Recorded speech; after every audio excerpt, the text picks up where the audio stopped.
During the Feast of Tabernacles, my sister Robbie and my sister Shelly and my sister Shelly's husband, I find out, they all think, for whatever reason, that I'm going to marry another person, Shamar. And I was like, what? So, there's that. Then, at this point of the feast, Dan and Michael, like, certainly do not like each other, and they both know this. And so Dan warns me, and in his warning, he said, I know that you're going to do whatever it is that you're going to do, and you have to do that, and it's none of my business. Michael is going to be the flame behind the fire of all the townspeople around here hating us.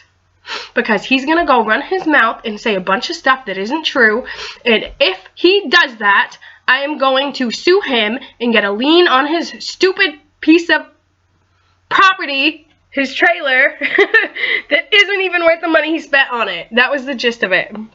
The Most High God is sending a husband here for you to the land, and everything is going to be great. It's going to be like everything that it's supposed to be.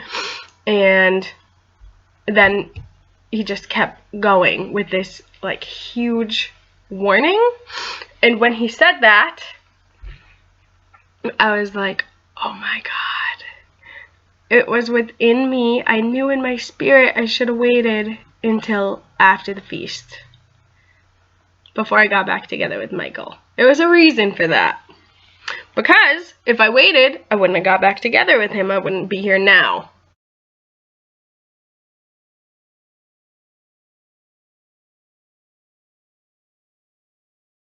There was a point where Dan was like yelling like, your husband is your God, and I was contemplating that deeply, and I was like, this is like what it is, like Michael's like trying to be my God, like, wow, that's messed up. But now there's things like not when we got back together, but after the conference call shenanigans, I was like, okay, so I already told you I'm not going to choose you over the land, but here you are making me choose. So I didn't like that, and I really had to think about it a lot. And the whole time I was staying here, I'm like, I already told him I'm not going to choose him over the land. Like, why am I even still here? What am I doing? I don't know what I'm doing. God, what am I doing? What's going on in my heart that I'm not leaving yet? And last time we broke up, I only left because I had to. So I'm not sure what. So I'm still just like, okay, what am I doing? What's going on in my heart that I'm still here? I do genuinely want things to work with my husband, but I also don't want to leave everybody. Like, why? Why am I leaving everybody? Because Michael doesn't like Dan? Because he's too prideful? Because he thinks I'm in a cult? Like, since when do I care what anyone thinks, and I just need to do what is right?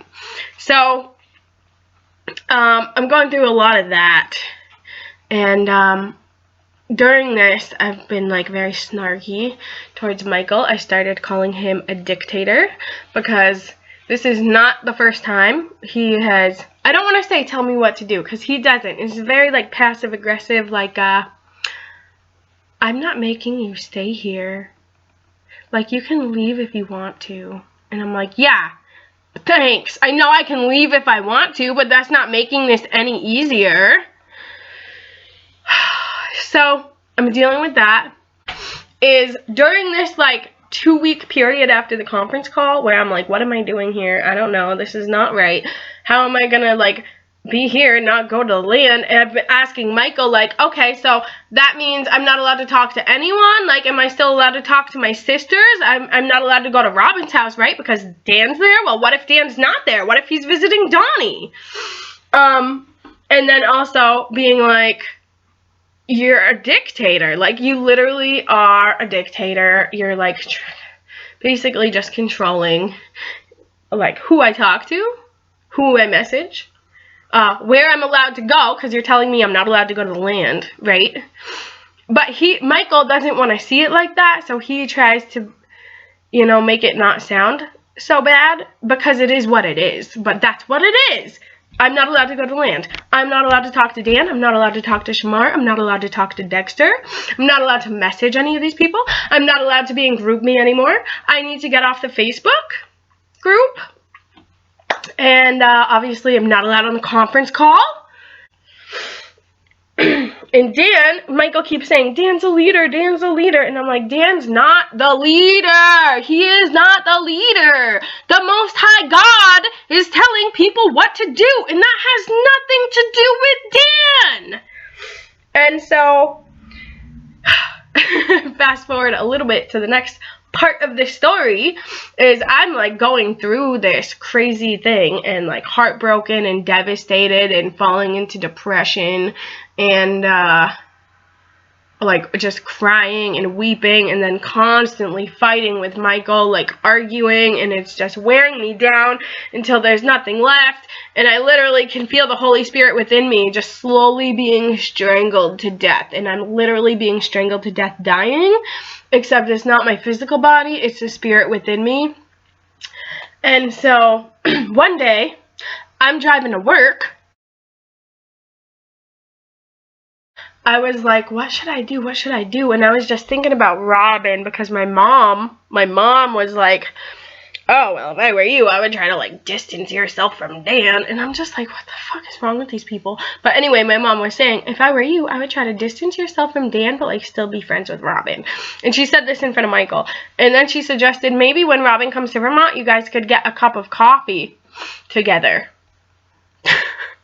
And I was contemplating this, like talking to the Most High about it, and I thought of that, and I was like, oh my God, how horrible and disrespectful would that be to my dear sister Robin, who I love, to be like, oh, I'm not allowed to see Dan, but we can get a cup of coffee together when you're in Vermont.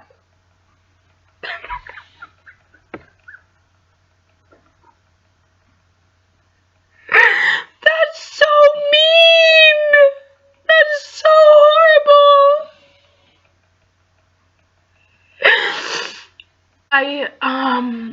I started listening after Mike hung up, and after a few days, I started listening to the conference call again, and I heard Robin talking, and it broke my heart. I just started crying. I felt so bad. I was like, I need to go apologize to my sister. This is horrible. And so, on a separate day from that, like a few days after that happened, it was in my spirit to drive to Massachusetts and go apologize to Robin, and I didn't do it. I was like, I really should. That's a great idea. God, you're so smart. But also, look at this whole situation, and I'm like on my way to go home right now to my husband.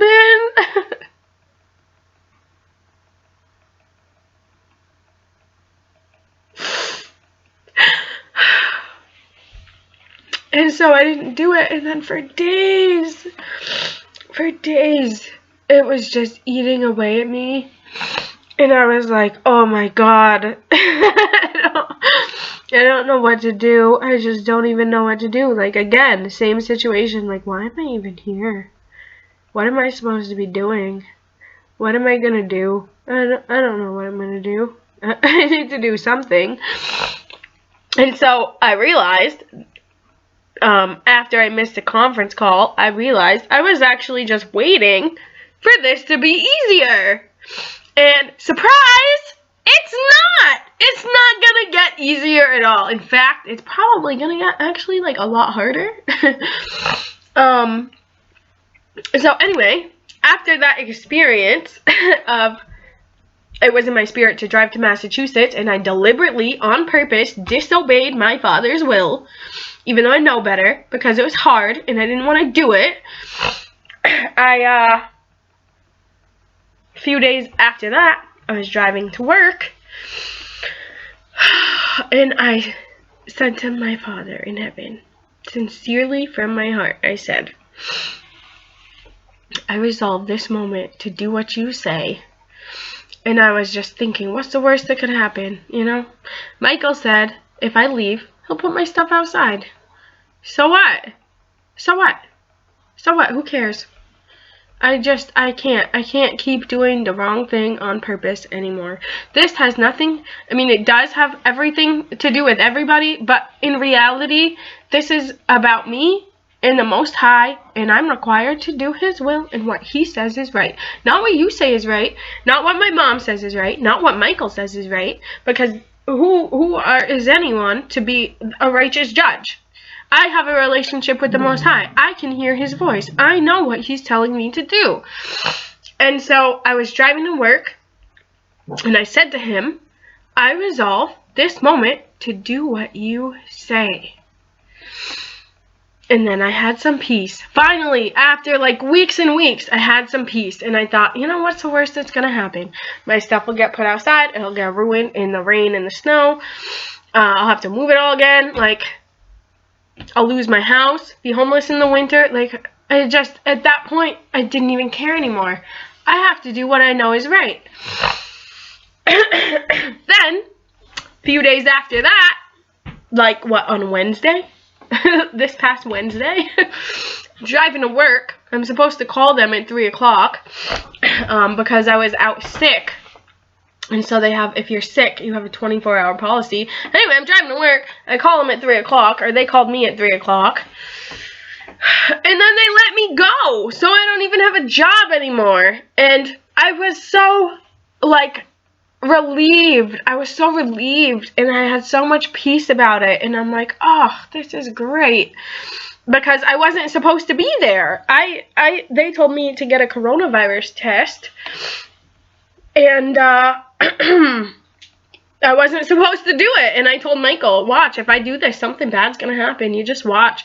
Because I warned him before when we broke up. I warned him, if I don't do what I'm supposed to do, the Most High is going to take everything that I love and everyone away that I love. He's going to take it all away, put me right back to where I'm supposed to be. I guarantee it, because that's my father.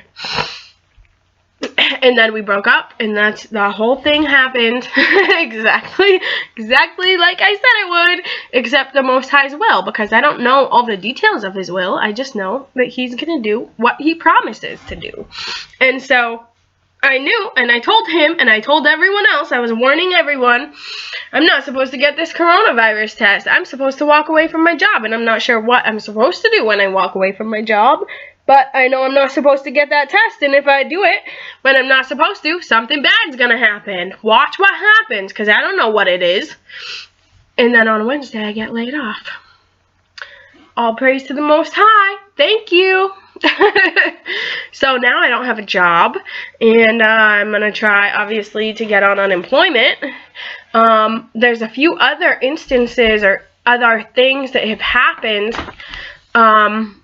But with my job has been so completely stressful. And it's not just that it's my job that's stressful, because if I was just living at the land, I'd have a lot less stress, because I'd be able to sleep in normal times and then go to work and, like, you know, do that. But being here, I'm 40 minutes away, one way. I get out at 2 in the morning, so I come home at 2:30. If there's snow, I'm going to get stuck in the road. The last time it snowed 8 inches, I did a 360 in the road. I missed 2 mailboxes. And then after that, I kept driving. I tried to call Michael twice to see if he could come get me, and I just kept driving because that's what I had to do. And then I got stuck in the road. In Belvedere, it was a great miracle that I had service to contact my husband, because he came to get me. So I was already, like, super stressed out. And on my way to work on Wednesday, when they let me go, I was already dreading, like, oh my God, this is going to suck at like 11:30, 12 o'clock. I'm going to be so exhaustingly tired. I feel like I'm not going to be able to do my job very well, because I woke up at 5 in the morning. And so it's like not getting enough sleep. So there's a lot of benefits to me losing my job. And on top of that, I've really been thinking about doing homestead stuff and farming. I really think I want to just be a farmer. I'm not sure if that's going to happen, but that's what I've been kind of thinking I should do. And at this point, I really don't know anything. I have resolved to do what my father says. Not what you say, not what my family says, not what anyone says. Do what is right according to the will of the Most High God. And He's going to show me and guide me and direct my paths and my steps. And I probably shouldn't be leaving, but that's still what I'm doing. Even though it's like insane. And I don't know. I just don't know. But if He tells me to go to the land, I'm going to do that. And if Michael puts my stuff outside, so be it. And if he tells me to go see my mom, I'm just going to have to go do it.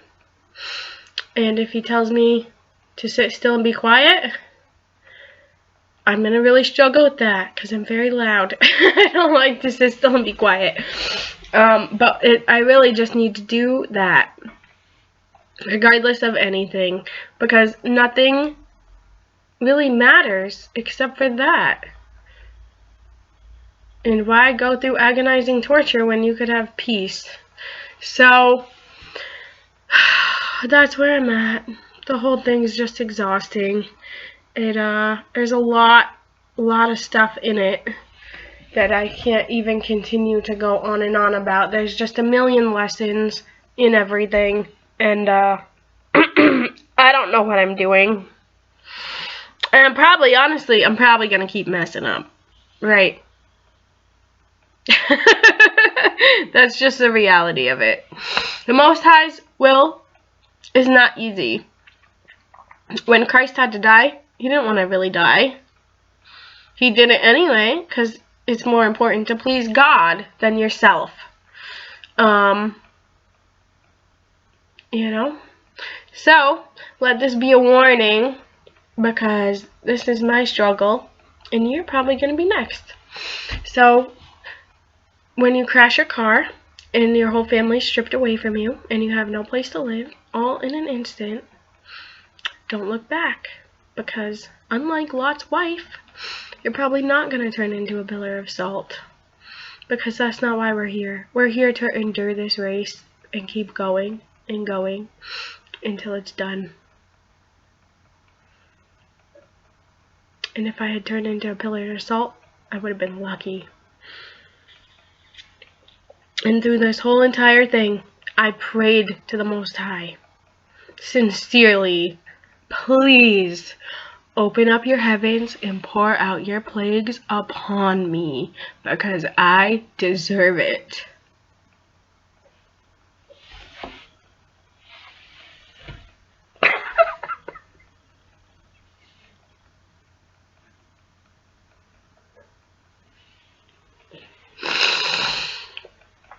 I really do.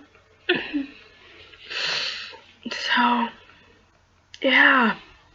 That's that. Get ready for it, because there's going to be a time coming soon, probably sooner than you know, that you're going to have to make a choice. You're going to have to draw a line in the sand, and it's not going to be easy.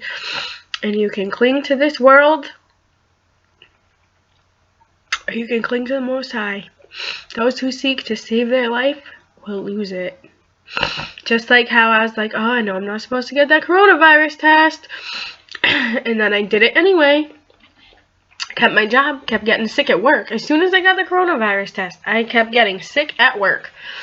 And I mean like puking. I'm in the women's bathroom, in the production bathroom, puking in the sink and in the toilet. I puked in the parking lot. And then I had to leave because I'm not supposed to be there. It's their policy. You can't be here when you're sick. And so I had to leave. Those who cling to it are going to lose it. I clung to it, and then I lost it. And now it's lost. Before my car accident, I clung to my family. And then I lost it. So, that's it. Yep, I think that's it. Bye.